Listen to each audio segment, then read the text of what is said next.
कौन है छठी मैया? छठी मैया की पूजा की शुरुआत कैसे हुआ?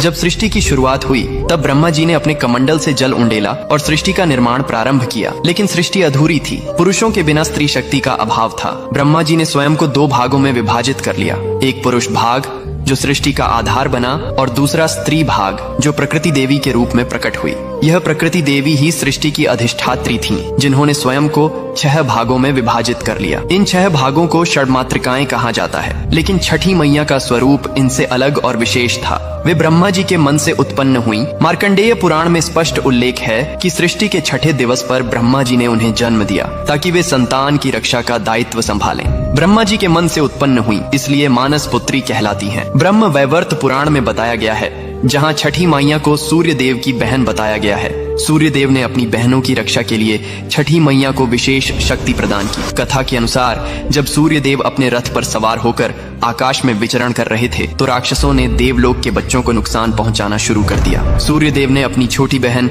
षष्ठी देवी को बुलाया और कहा, हे बहन, तुम्हें संतान की रक्षा का भार संभालना होगा। मेरी किरणों से शक्ति लो और पिशाचों का संहार करो। छठी मैया ने तपस्या की। वे सूर्य की किरणों के नीचे खड़ी रहीं, जल अभिषेक किया और ठेकुआ गुड़ गेहूं का प्रसाद चढ़ाया।